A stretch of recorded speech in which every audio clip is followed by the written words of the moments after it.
All right, welcome to the Object-Oriented Programming submodule. I'm Hubert. I know that many of you have not used Visual Studio before, so what I'm doing here is to spend a few minutes to introduce you the interfaces of Visual Studio and also the functionalities. You can launch Visual Studio with Apps Anywhere. You just need to go to appsanywhere.durham.ac.uk and search for Visual Studio Community. Now, when you get it, you just launch remote. I've already done that. It will take probably you 1 or 2 minutes to launch, and you will need to log in with your Durham username and password. Once you've done that, you should be able to launch Visual Studio, and then you can create a new project.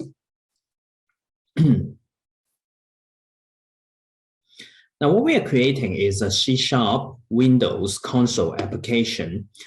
So you can filter the list with C# Windows and console. Then you will have two choices. The first one is not right. The second one is the one that we need. We are using the .NET Framework library. So we'll click the second one and press next. We give a name to our program. And then we create.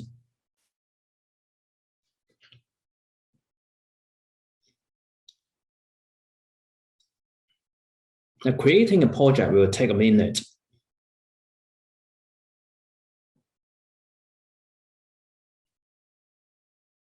All right, here we are.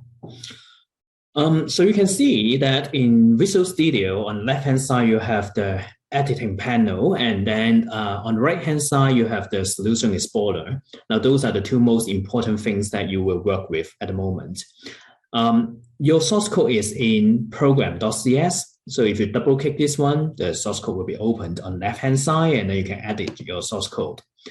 Now, in this source code, this part is the library that you are using. So depending on what function that you will be calling, you can include extra libraries just by using something. And this will be your main program. And the program will start with the main function. So currently, the main function is empty. So now I can debug and run it. So I can actually rebuild the solution.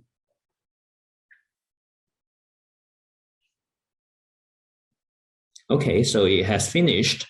Then debug start without debugging. I will run it. So you can immediately see that, okay, the program is running. It finished immediately. I can press any key to continue. So that's how I do this. Now that's very simple.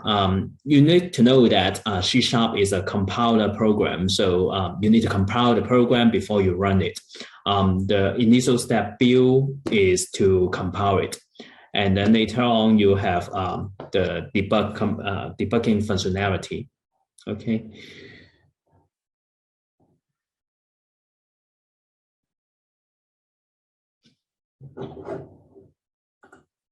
All right.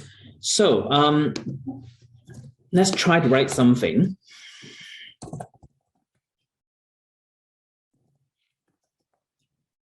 Console.write9. So we try to print a message. Build will build a solution. Debug, start without debugging. Now you can see that our message is printed on the screen. So that's very easy, okay? Now, Visual Studio has a very good programming interface. When you start tapping, you can see that you can actually choose the command from a selection. And that's very helpful, especially when you start with C# and you are not entirely familiar with the programming command. So you can double click, and then when you say dot, there is a list of commands that you can call. So this functionality is going to be very helpful. Now, there are two sorts of programs that you can build, two types of build. The first one is a debug, which is selected here. And the second one is release. Now, if you wish to debug your program and use some of the debugging functionality, you stay with debug. So you build the program with the debugging functionality. However, your program will run a little bit slower if it's built using the debug build. So when you're certain that your program does not have any bugs, then you can convert it to the release build, And then when we build solution, we will be building the source code into a release build, which is stored in the release folder. And then when you run it, the program will be a little bit faster. Obviously, now it still performs the same functionality, but it will be a little bit faster. And if you're doing complicated process, then this release build will be very useful for you. I'll turn back to debug build. I'll show you some of the debugging functionality. Well, to test out some of the debugging functionality, let's put in a for loop.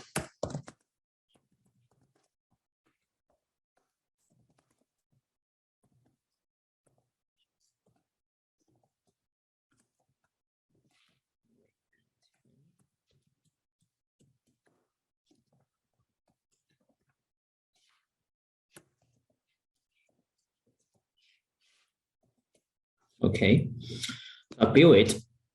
I will build a solution. Okay, that's done. If I wish to run the program with the debugging functionality, I can run it, start debugging. Now, if I just do it now, there's no actual effect because the program is so fast, it immediately finished the running already. I suppose, yeah. However, what I can do is I can put in a breakpoint by clicking the side of the editor. And then if I say debug, start debugging, now you can see that the program stopped at the breakpoint. And here you will be able to examine different things such as the value of the variable. You will be able to run the source code line by line and so on. And you'll also be able to print out some of the contents of your variables. Also to examine the logic. Now, let's say if I wish to run it line by line, I will say debug, step over, which means that I run into the next line. If you notice that it will be the shortcut T F10, so I can actually press F10 instead. And then you can see that I'll see that the program is running line by line. Now that's very important and very useful for us to understand the logic of the program, whether it's as we have expected. Now, more interestingly, you can examine the value of the variable. If you put your mouse over it, you'll be able to see that the value of I is 7. Now, you can also add in a watch. In the lower left corner, there's something called watch. And then you can press in the variable that you wish to examine the value. Now it's 7, okay? Now this is very helpful because while I'm printing out the value of I here, as you will see in the output window anyway, sometimes you might not be able to print out everything. So by being able to check out the values of the variable while the program runs it, you will be able to debug your program more effectively. If I keep on doing step over, I will find that, okay, the program is running as I've expected. And then I can, there's several ways that you can stop. You can press F5 to continue to run the program, and then it will go to the end. Or you can, there is a start button I can show you there. Start debugging. Now you can continue run the program, or there's a stop button here. If you stop debugging, then it will also bring you back to the original development environment. Now there's some kind of function that I can explain further, but you can try over yourself. Step over means run to the next command, but what if you're calling a function? Well, it will immediately run everything inside the function and step to the next command. So sometimes you wish to go into the function and run the source code inside the function line by line. In that case, you can use step into.